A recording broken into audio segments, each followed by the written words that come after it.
Hi, good afternoon po Sir Sinyu 02. Sir, ito po yung order nyo na video card Asus GTX 1066GB Strix Edition po siya. Yan. Ito po yung actual unit na ipapadala namin. Tapos yan po yung saksakan sa power supply 6-pin power connector niya. Tapos yung likod. Serial number niya po.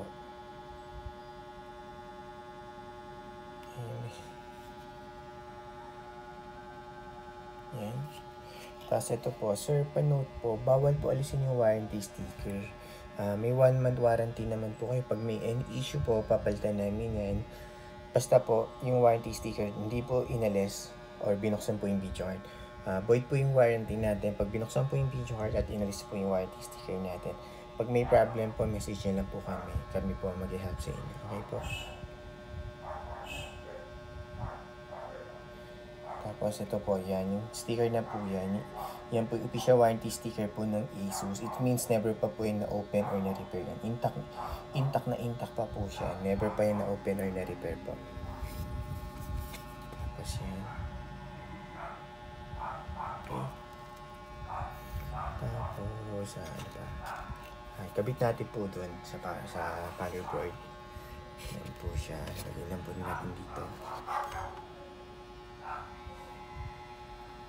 Tapos dito po natin yan ikakabit.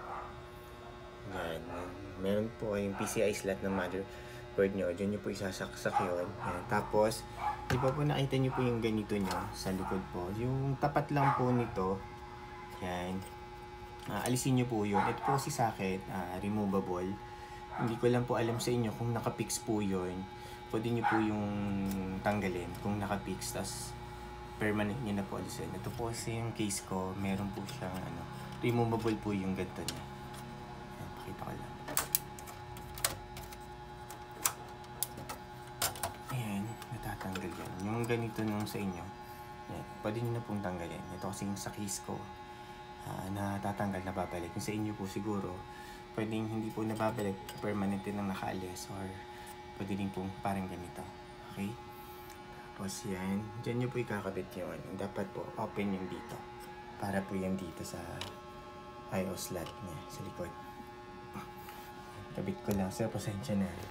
Wala akong katulong yan. Kakabit ko lang itong video card. So, ganun lang po. Kabit nyo lang dyan. Yan.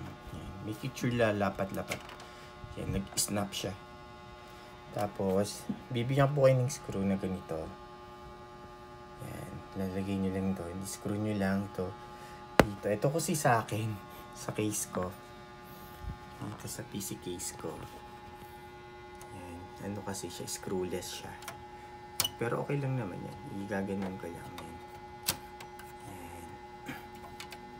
So sa inyo naman po, kung hindi naman po siya screwless, pwede nyo na po ikabit to. Yan, itong bibigay ko na i-ano nyo lang po doon, i-screw nyo lang dyan sa may butas. Yan, dyan po yan. Nandun po sa butas na yan. Tapos screw nyo lang para tight po siya. Yan, tapos ano ko lang to. Tapos ito po, yung sa power supply, ito po, magagamit sa power supply, 6-pin po ito. Yung PCIe po na pang video card. Yan, sa power supply po ito magagaling. Saksak nyo lang po dyan. Dilim.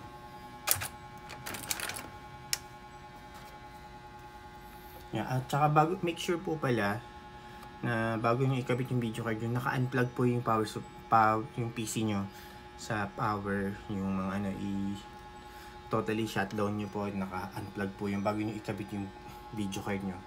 Kasi mag-short po yan, masisira po yung mga computer parts nyo, lalo-lalo na yung video card.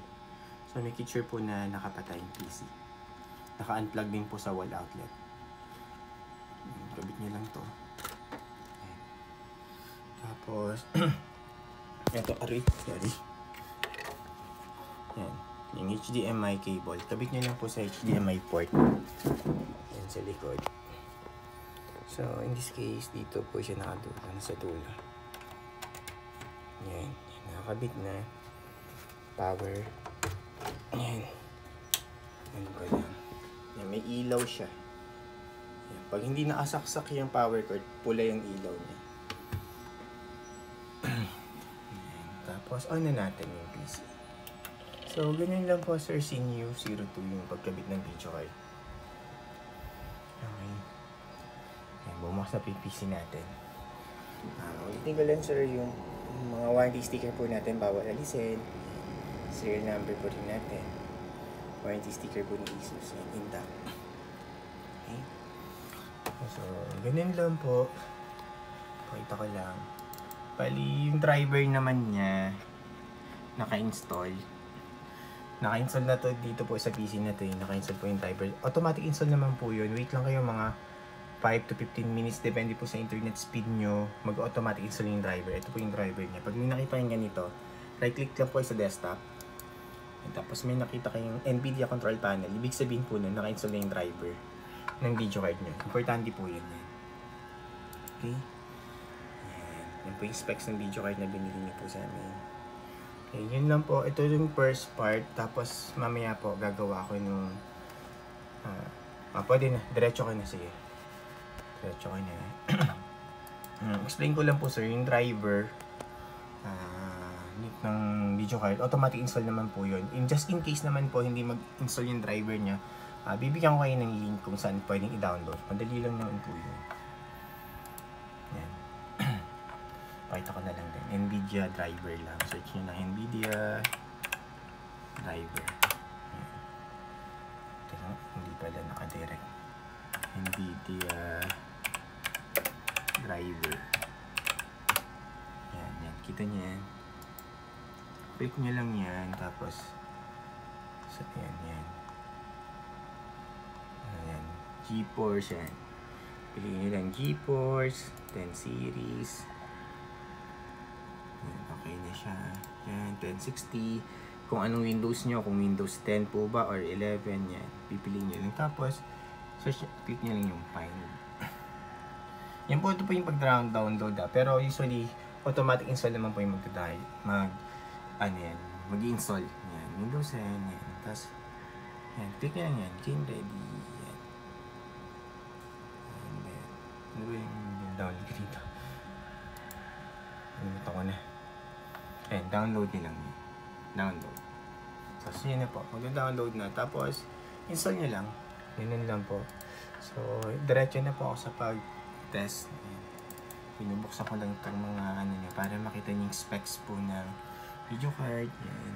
Temperature. Yan. Tapos, per mark. Para alam nyo po na 200% working po yung binibenta namin. Walang kahit na anong issue, yung fan. Yun po pala yung fan. Magtataka kayo, bakit nakabukas na?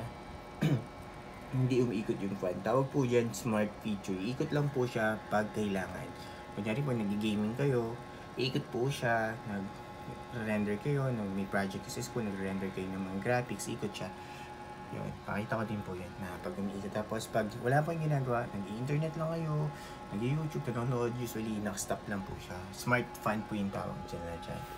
So, nothing to worry po yun, nakakala nyo sira, hindi mo magana. Iikot po yan pag nag-gaming na kayo or kailangan nyo ng magpalamig. Kasi yan. Ito po yung per mark, pan-test namin. Na-assure kayo na walang issue. Yan. Yan. Kita nyo po, umikot na yung fan. Kasi kailangan nyo na ikot na siya agad.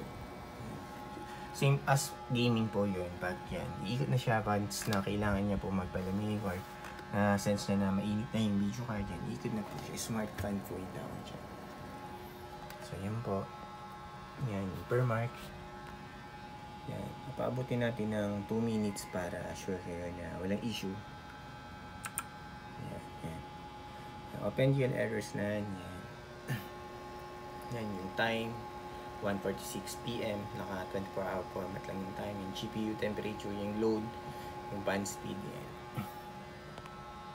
Yan. Tapos yung graph. Yan. Kisimula pa lang kasi tayo. Ayan. So, all goods naman po dyan, Sir Sinyu02. Straight na ngayon ko lang. First time ko itong ginawa from installing to usually po nandun na kami agad sa test. Oh shit, hindi pa malaglag na.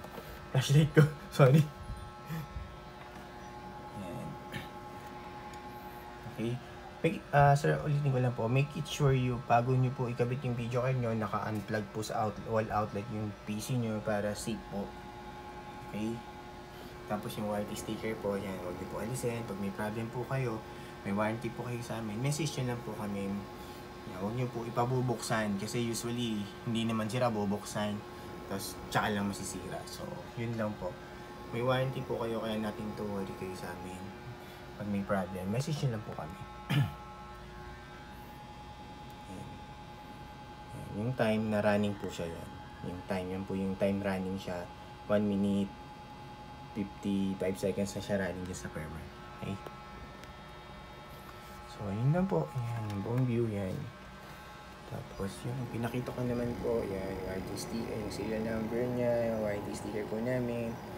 Yan, yung warranty sticker ng ASUS na it means never pa in-open or na-repair.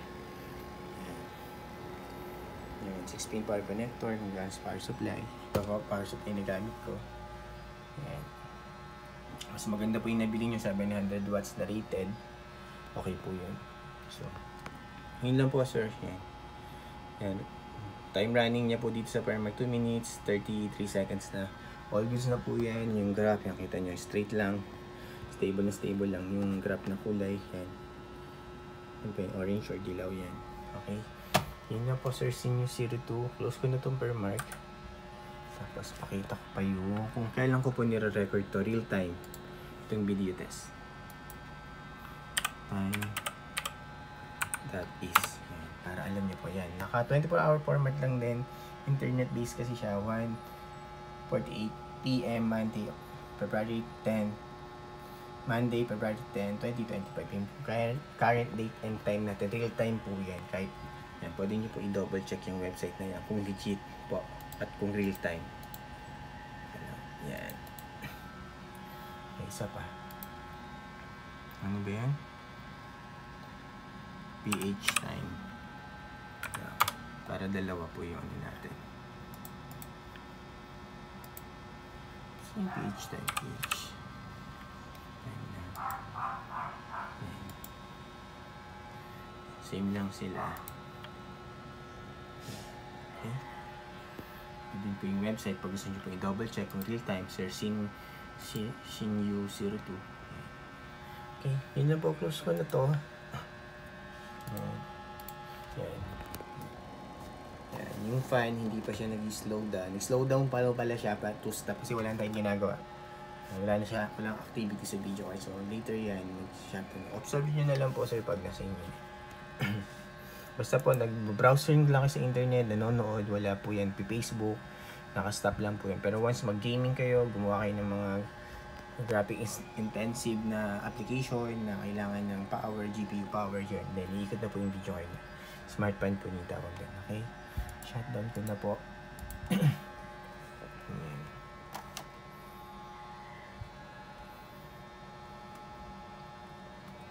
So, yun lang po sir.